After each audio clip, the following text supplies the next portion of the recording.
how did this movie Niu Lai get into cinemas in China? And you may have seen on social media it's getting a lot of attention for screenshots like this and from people videoing it in the cinemas and just reacting to it.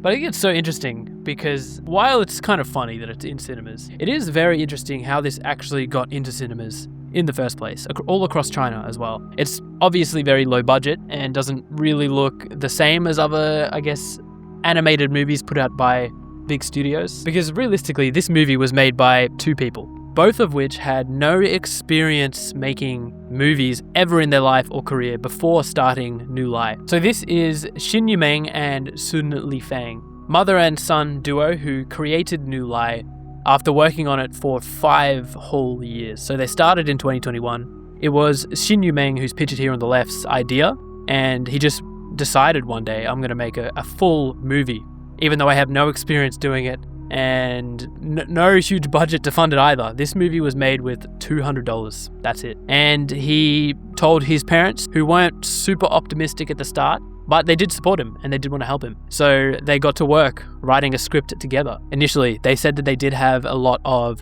creative arguments over the script writing, but eventually found a place to agree on and were able to get started making the movie. Sun Lifang, who is pictured here on the right, learnt music production as well just to make the music for the movie. Before this, no experience, no training in music. She just decided, I'm going to make the music for it, and picked it up and did it. But now this movie has gone on to be pretty successful. It's made over $4 million, and that was from a few days ago. It's actually gone up since then. As of today, which is the 27th of August 2026, it's made approximately $4.5 to $6.7 million at the box office, which means it's been a huge success. But how did they get it approved? And then how did people even find out about it to even watch it in the first place? That's what I've done the digging to find out, and is what I find the most interesting about it. But just being able to make a feature-length movie is a huge achievement in itself anyway, so that part of it's very cool. But the way it actually got into cinemas is because Yu Meng has a friend who happens to be a distributor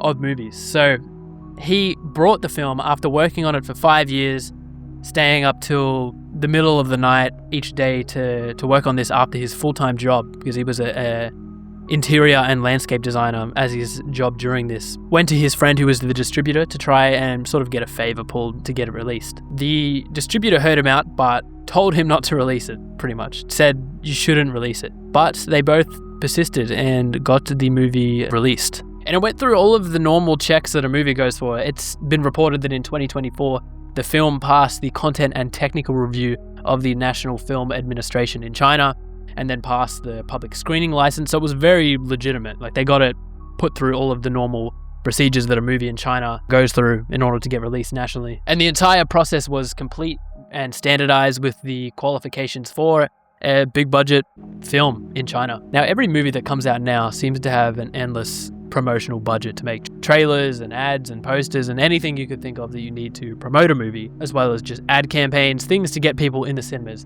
But this movie, being a movie with $200 of budget, did not have anything other than this very amazing ink poster for promotion. So there was no like billboards or like even materials that the cinemas could put up to promote that they're showing the film. It was really just released, and if you happened to run into it, you would go see it.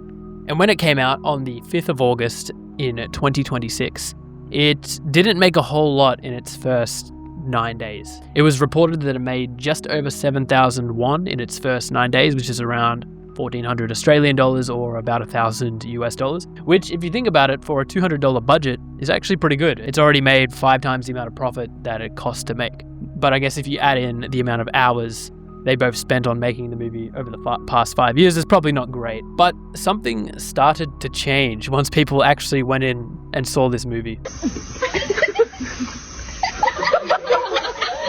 People started recording just in the cinema with their phone and reacting to the movie and posting it on social media. It's probably how you found out about this movie if you clicked on this. Honestly, just reacting to the animation and the voice acting. And these videos got a lot of attention. So much so that people all of a sudden wanted to see Niu Lai in cinemas. But the movie theaters didn't have anything to even promote that showing Niu Lai. So they had to resort to making hand-drawn posters just like by the movie theater staff in order to like show when you walk into the cinemas, you see those boards saying, we're showing Spider-Man or we're showing something else. This is how they would promote Niu Lai. So people would walk past and say, okay, I can go see Niu Lai at this cinema. It's very funny seeing it next to the new Spider-Man movie. It is one of those movies that would have basically had as much money as they need to do whatever they want with promotion. And then competing with it is the $200 Niu Lai made by two people. And that sort of became a thing. The hand-drawn posters sort of were the marketing for it, on top of like all of the social media videos that people just posted on their own. And now it's as of recording this, the 27th of August. Niu Lai has gone on to be the most profitable film of all time. As I mentioned, it's made over $4 million, and that may have changed. That stat is from a few days ago. Okay, apparently as of today, it's now at 4.5 to 6.7 million. So it's continuing to grow. And this is just in China as well. There's no English translation. Hopefully they do it one day and bring it over. But this is all from the cinemas showing it in China. You can see here, Niu Lai, budget $200, collections 3.1 million. That's out of date, it's almost double that. Obsession, very good movie that had a budget of only 750,000.